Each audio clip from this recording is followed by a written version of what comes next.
बातें तो सारी सुन ली आपने। हरियाणा के शुरुआत से लेकर आज हरियाणा, बीच में हरियाणा कहाँ पहुँच गया था, नंबर 1 आज कहाँ पहुँचा, उसकी मैं समझता हूँ चर्चा करने की जरूरत नहीं। तफसील में हमारे साथी डॉक्टर कुलदीप जी ने और दीपेंद्र जी ने और सभी साथियों ने, डॉक्टर कादजान ने, सब अपने अपने लफ्ज़ों में, हमारी बहनों ने अपने अपने शब्दों में पूरी तरह उसका खुलासा किया है, आपके सामने बात की है। और मैं समझता हूँ हर आदमी समझता भी है, क्योंकि हर आदमी को इस बात की तकलीफ है। मैं तो कुछ सवाल करूँगा और हमारे बारे में, मैं अपने बारे में और ब्राह्मण समाज के रिश्ते के बारे में करूँगा, क्योंकि ब्राह्मण वैसे तो सारे समाज का हुए, लेकिन आज खास तौर पर क्योंकि ब्रह्म समाज की मीटिंग बुलाई है, इनका चर्चा करूँगा। जैसे अजीत दीपेंद्र ने चर्चा की कि भाई कांग्रेस की शुरुआत हुई, पहला इलेक्शन हुआ तो पंडित मोतीलाल नेहरू ने टिकट किसको दी? मेरे दादा चौधरी मातुराम, मैं बताना रहता हूँ। उसके बाद देश आज़ाद हुआ, पंडित जवाहरलाल नेहरू इस देश के प्रधानमंत्री बने, तो पहली रोहतक से टिकट किसको दी? तो रणबीर सिंह को दी। उसके बाद जब राजीव जी इंदिरा जी के आए, इंदिरा जी ने उनको राज्यसभा में भेजा, अपना डिप्टी लीडर बनाया। राज्यसभा की इंदिरा जी लीडर थी और मेरे स्वर्गीय पिताजी उनके डिप्टी लीडर थे। और उसके बाद जब राजीव जी आए तो जब उन्हें टिकट बांटी, तो पहली टिकट भाई रोहतक से उनने अपने हाथ से किसको दी? मेरे को दी। और फिर उसके बाद सोनिया गांधी अध्यक्ष बनी पार्टी की, उनकी अध्यक्ष बनने के बाद पहली टिकट 98 किसको दी? नहीं, मेरे को दी भाई। तुम ना बोलो, तुम कृपा करो, मेहरबानी करो। और जब राहुल गांधी बने 2004 में, फिर मेरे को दी, उसके बाद दीपेंद्र को दी 3 बार। मेरा कहने का मतलब है कि उस परिवार, जो परिवार देश के लिए जेलों में सड़ता रहा, सारी जवानी पंडित जवाहरलाल नेहरू, इंदिरा गांधी, पंडित मोतीलाल नेहरू जेलों में रहे भाई। आज कुछ ताकतें ऐसी हैं देश में जो उनको भी भुलाना चाहती हैं, पंडित नेहरू का नाम नहीं लेना चाहते जिसने इस देश का निर्माण किया। तो भाई पंडित नेहरू के नाम का किसकी जिम्मेवारी है? मेरी तो हो सकती है, होगी, क्योंकि मेरे ऊपर तो बड़ा एहसान रहा उस हमारे परिवार पे, लेकिन सबसे बड़ी जिम्मेवारी पूरे ब्राह्मण समाज की है, क्योंकि उन्हें किया। और इसमें कोई दो राय नहीं कि ब्राह्मण समाज, वैसे तो हर समाज अपना अपना स्थान रखता है, लेकिन कांग्रेस की रीढ़ की हड्डी में से एक समाज ब्राह्मण समाज है भाई। तो आज ये आपके सामने है। और ये भी मैं बताऊं आपको कि जब तुम किसी का हाथ पकड़ लेता है आपका समाज, तो भाई उसके साथ भी पूरा देते हो आप, ये मेरे को मालूम। मेरे को याद है मेरे पिताजी का आखिर तक, आखिरी सांस तक पंडित भैया राम, कोई भी दुख सुख होता सबसे आगे खड़ा मिलता था, पंडित भैया राम मिलते थे।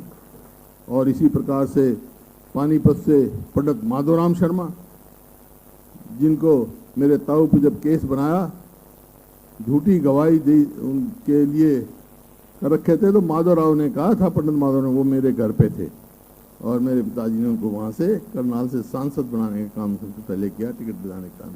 तो सारा समाज इस रिश्ता है।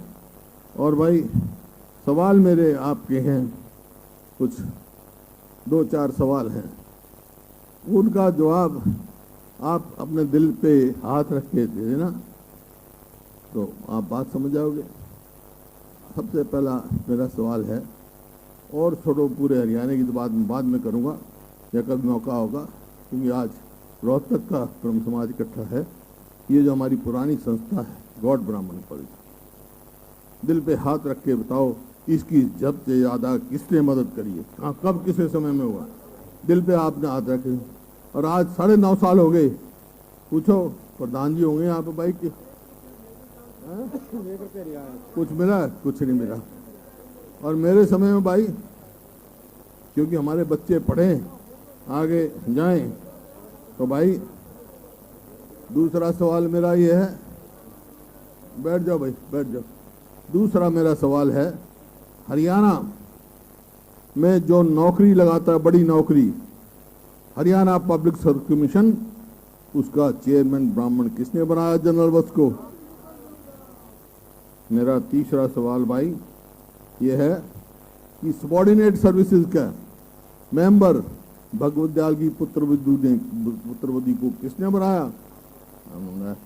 और यहाँ जिस यूनिवर्सिटी में आप बैठे हो उसका रजिस्ट्रार ये पंडित जी बैठा, ये किसने बनाया भाई? सतपाल जी हैं।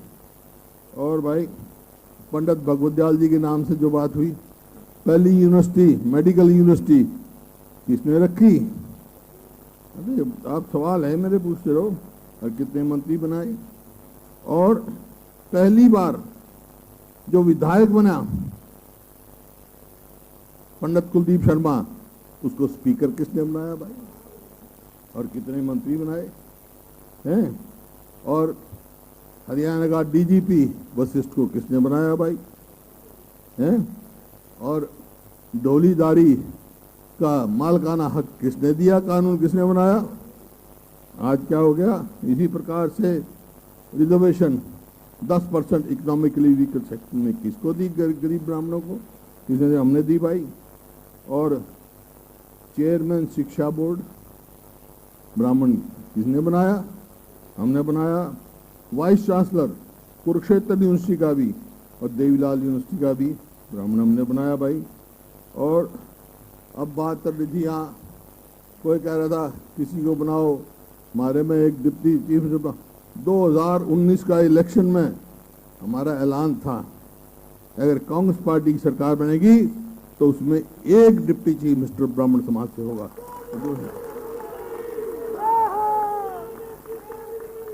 और जब खिलाड़ियों को सम्मान की बात आई तो पहला डीएसपी जो खिलाड़ी था क्रिकेट का, किसने बनाया? जोगिंदर शर्मा को भाई।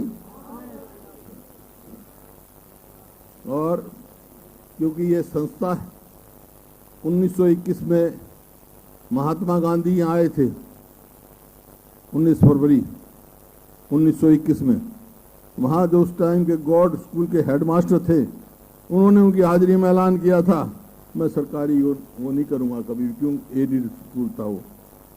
तो भाई उसके पोते को ओएसडी शिवरमन गौड़ को किसने बनाया? किस वास्ते बनाया? कि जो उनके पोते थे, मैंने अपना ओएसडी बनाया, अपने दफ्तर में रखा। तो इस प्रकार से आप देख सकते हैं, कहीं भी आप करो।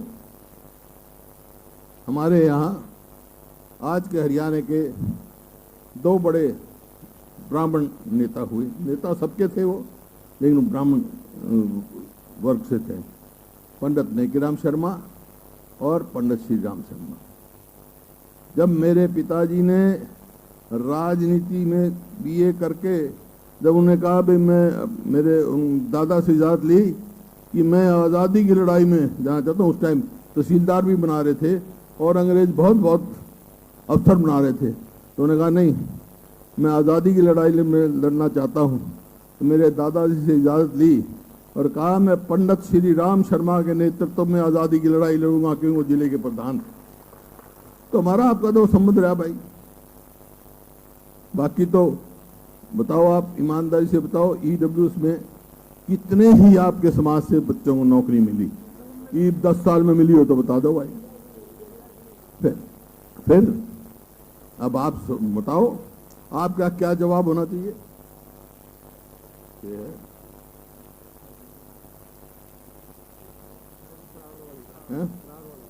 वो तो सब वो तो कह दी इनने, जो बात इनने कह दी वो मैं नहीं कह रहा हूँ।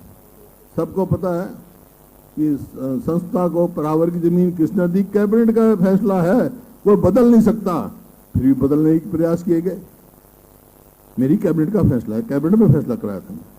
तो इस प्रकार से आप ये बताओ, 10 साल में कोई संस्था का भला हुआ हो, कोई उच्च अधिकारी बना हो, मेरे समय में कितनों को नौकरी मिली भाई? सबको मिली। क्यों? सबको साथ लेके चल सकता है कोई भी। अगर आगे बढ़ेगा तो सबको साथ लेके बढ़ेगा, सबको साथ लेके बढ़ते में। तो आज मैं आया, यहाँ कई बातें हुई। अपने MP साहब ने भी पूरी तफसील में कहा, डॉक्टर साहब ने भी कहा, डॉक्टर काजा ने भी, भाई तुम आशीर्वाद दे दो, तुम मारी कड़ बन के खड़े हो जाओ, हम कहें कि काबू के नहीं। ये तो कहा है, इसमें कोई शक नहीं भाई। दादा का आशीर्वाद मिल गया तो कहें कि काबू का नहीं मैं, ये तो इसमें कुछ दो राय नहीं। कुलदीप शर्मा जी ने कहा ना, डॉक्टर कुलदीप वत्स जी ने कई बातें कही। एक तो ये कहा EWS जो नौकरी का था, तो इसमें तो कोई पंडित जी को कहने वाली बात नहीं। अगर हमारी सरकार आएगी तो पहली कैबिनेट में वही हम लागू करेंगे भाई, उनका की नौकरी मिल सके। फिर डोलीदार हक बनता भाई। 200 साल से डोली में जमीन मिली हुई है, लेकिन उस पर कर्जा नहीं ले सकते क्योंकि मालकाना हक नहीं है। तो बनते ही वो भाई जब हमने कानून बनाया था तो उसको लागू भी हम करेंगे, इसमें कोई दो राय नहीं। और दूसरी बात ये कही कि भाई, जब 19 में लोग वादों से हमने वायदा किया आपको कि कांग्रेस की सरकार बनेगी तो एक डिप्टी चीफ मिनिस्टर ब्राह्मण वर्ग से होगा, और वर्गों के भी होंगे, जैसे दलित वर्ग से और भी होंगे, लेकिन एक डिप्टी चीफ मिनिस्टर आप ब्राह्मण वर्ग से होगा। और भाई सरकार बनते ही ब्राह्मण आयोग का, मजबूत ब्राह्मण आयोग का गठन किया जाएगा। ये कुलदीप वत्स जी ने ये रखा है। तो ये बात है भाई, बात ये है, बातें तो सारी आ ली। हरियाणा कैसे आगे बढ़ा, कैसे पीछे बढ़ा, सब होगी। मैं तो एक बात आपसे कहने आया हूँ भाई, आपने आज मेरे को बुलाया, इतना सम्मान दिया, ये सम्मान की पगड़ी मेरे पे रखी है। तो आज मैं कह सकता हूँ कि भाई जिस भावना से आपने ये पगड़ी पहनाई है मेरे को, उस भावना को मैं जिंदगी में ठेस नहीं लगने दूंगा। आपकी भावना को भाई एक फैसला कर लो भाई, एक थोड़ा सा फैसला करो भाई। जैसे आपने सम्मान किया है, तुम मेरा सम्मान करो, मैं थारा सम्मान करूंगा। ये समझौता कर लो, अपना हो जाएगा काम। ठीक है? मंजूर है? हो हाथ खड़े करके बता दो मंजूर है बस।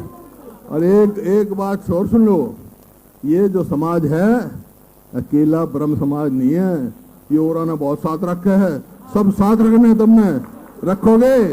हाथ खड़े करके बता, रखेंगे भाई। इन्हीं शब्दों के साथ जो आज ये कामयाब सम्मेलन हुआ है, उसके आयोजन में पंडित कुलदीप वत्स और जितने साथी हैं मंच पर बैठे और जितने मेरे सामने बैठे हैं, मैं आप सबको बहुत बहुत हार्दिक बधाई देता हूं। और ये खाली यहाँ रोहतक तक नहीं, ये आवाज पूरे हरियाणा में जाकर पूरे देश में जाएगी।